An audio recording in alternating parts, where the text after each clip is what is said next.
Imagine for a moment waking up, but not in your familiar bed, not with the familiar sounds of your neighborhood. Instead, you pull back the curtain and outside your window lies a vast, silent, red, dusty desert. Above you, the sky isn't blue, it's a soft, ethereal pink, and there, shimmering in the distance, is a sight that redefines human achievement. A massive, gleaming, domed city, a beacon of life on a desolate world. Yes, you are now on Mars. This isn't just a scene from a science fiction movie anymore. The most daring, the most ambitious, and arguably the most dangerous journey in human history, the Mars mission, is no longer a distant fantasy. It's knocking at our front door, standing right on the doorstep of reality.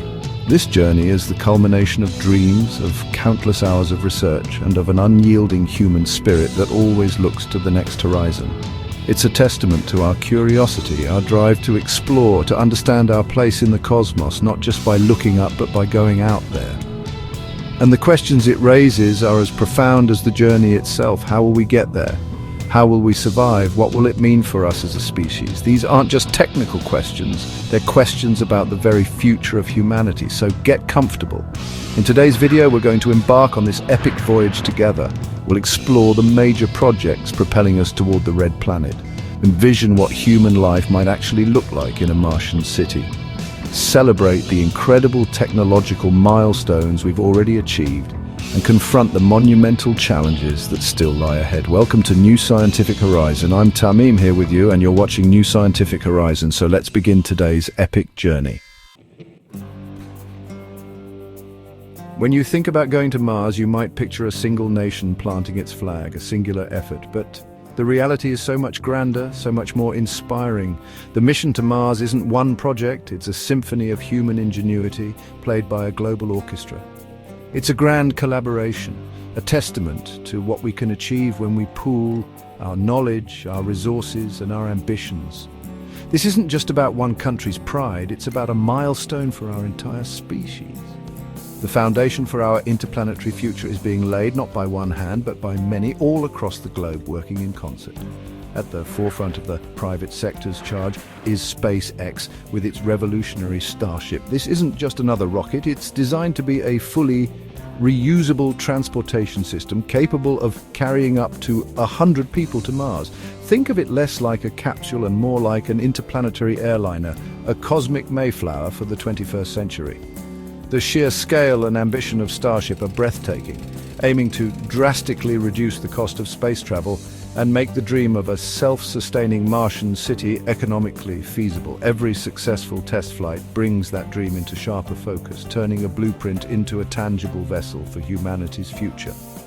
Meanwhile, the public sector is just as ambitious. NASA, the agency that took us to the moon, is charting a course back to deep space with its Artemis program. The plan is methodical.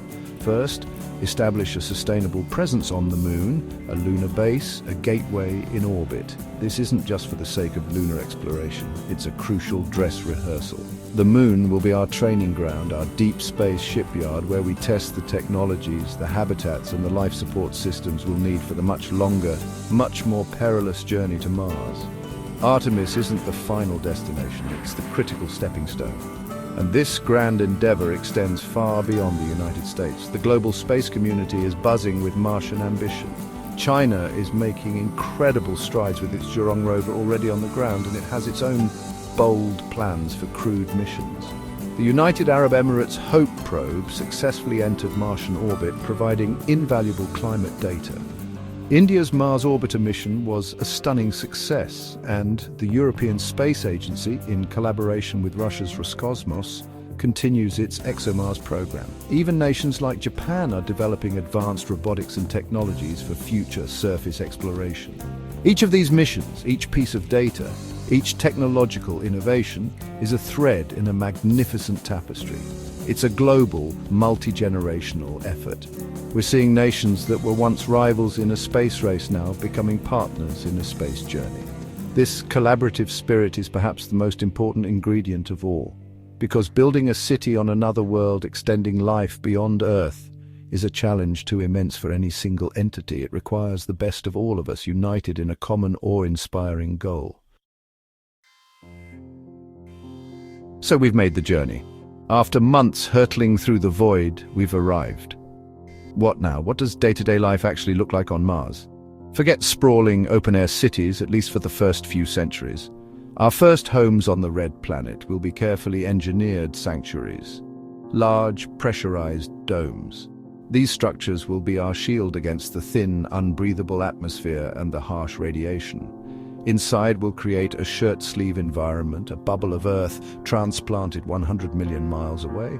Life will be a delicate dance between human need and Martian reality, a constant process of maintaining the fragile equilibrium that keeps us alive. As our foothold grows, we'll likely move from surface domes to something even more secure, subterranean cities. By burrowing into the Martian regolith, the loose soil and rock, or utilizing natural lava tubes, we can gain an immense advantage.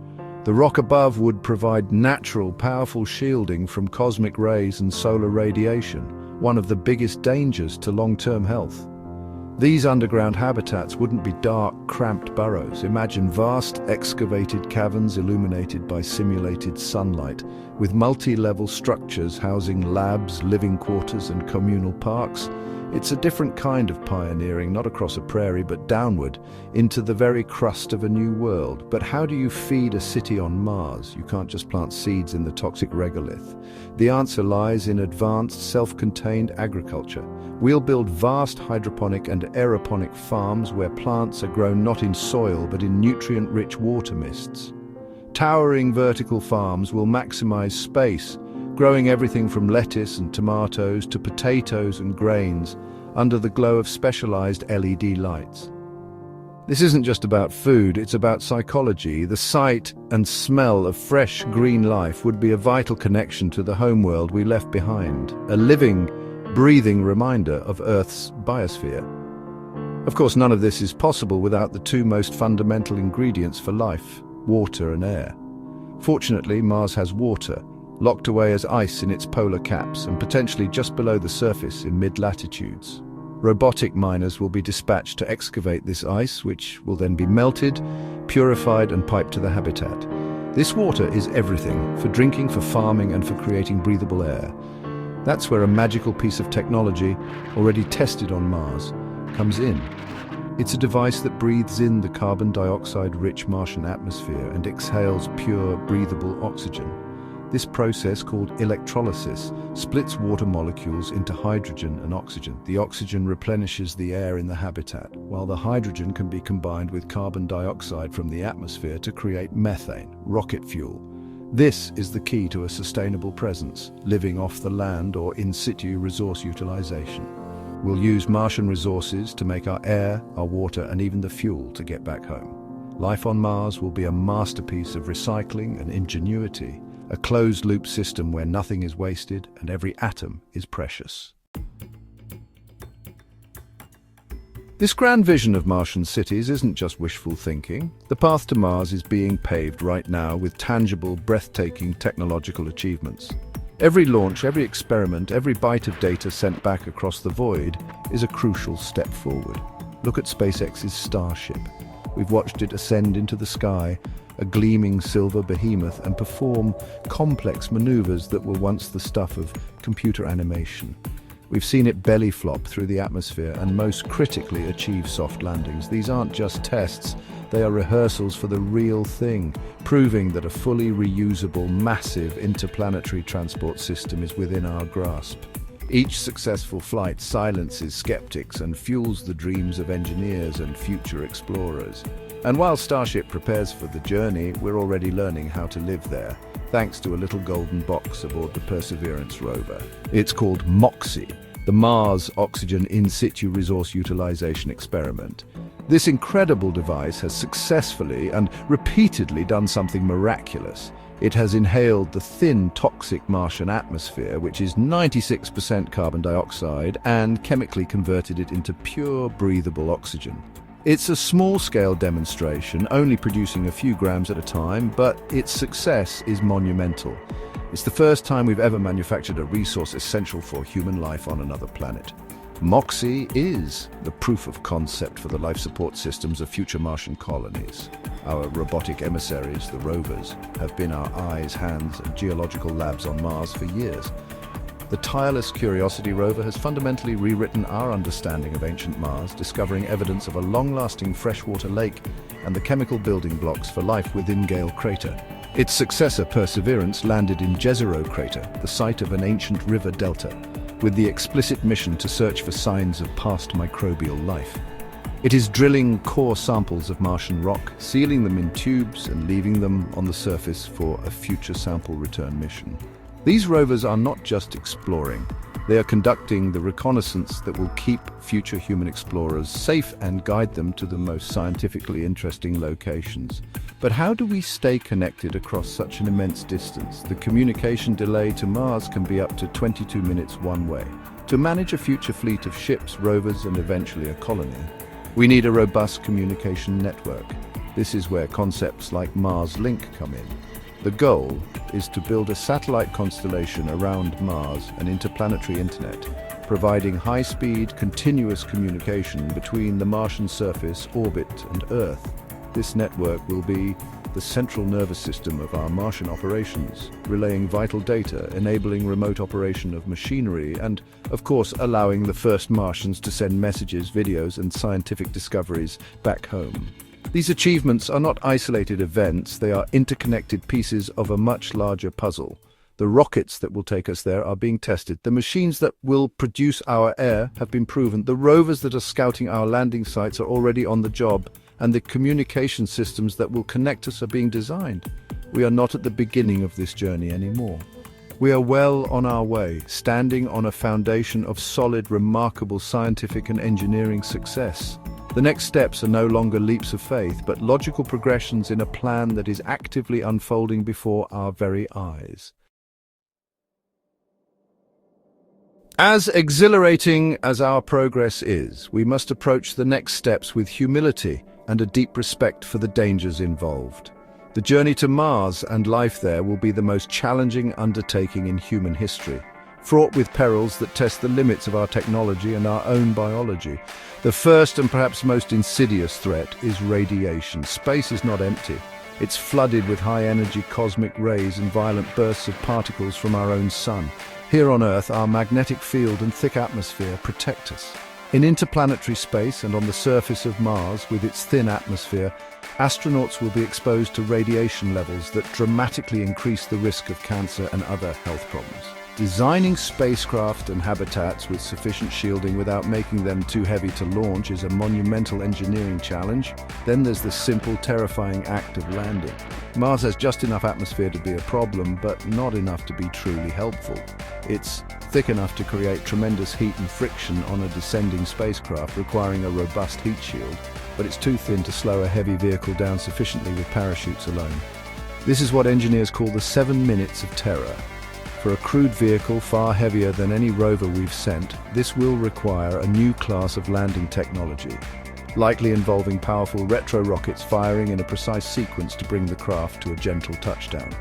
A single malfunction in this complex, automated dance could be catastrophic. Beyond the physical dangers are the profound psychological challenges. The first Martian crews will be more isolated than any humans have ever been. They will be confined to a small habitat for months on end, 100 million miles from home. The view out their window will be a beautiful but alien and unchanging landscape. They'll know that immediate help is impossible and that they are utterly dependent on their technology and each other. The psychological strain of this isolation, confinement, and constant pressure will be immense. Selecting crews with the right psychological fortitude and providing them with the support they need will be just as critical as engineering the rocket that gets them there. And let's talk logistics. A self-sustaining city requires a constant flow of supplies, at least in the beginning. Starship's reusability is key, but a single ship can't carry enough fuel to get to Mars, land, and then launch back to Earth. The plan requires orbital refueling. This means launching a Starship into Earth orbit and then sending up multiple tanker ships to fill its tanks before it begins its journey to Mars. This has never been done on this scale. Perfecting the art of transferring hundreds of tons of cryogenic liquid propellant from one ship to another in zero gravity is a critical and as yet unsolved piece of the puzzle. Finally, there's the challenge of building a civilization from scratch. We're not just landing, we're staying. This means building infrastructure, power plants, water extraction and purification facilities, fuel refineries, habitats, workshops and greenhouses. And we have to do it with a limited set of tools and equipment sent from Earth, relying heavily on robotics and local resources. It's one thing to design a habitat in a lab on Earth. It's another to assemble it on a dusty, freezing plain with robots that might break down millions of miles from the nearest hardware store. Every single bolt, every power cable, every seal has to work perfectly in an environment that is fundamentally hostile to both humans and our machines. This incredible, perilous, and inspiring journey to Mars is no longer just a dream confined to the pages of fiction or the celluloid of Hollywood. It is rapidly becoming a tangible, achievable vision of our collective future. The challenges are immense, as we've seen, but the human drive to explore, to push boundaries, and to answer the great what-if questions is even greater. We are the species that crossed oceans on wooden ships and walked on the moon with computers less powerful than the phone in your pocket. The Red Planet is our next great ocean, and we are building the ships to cross it.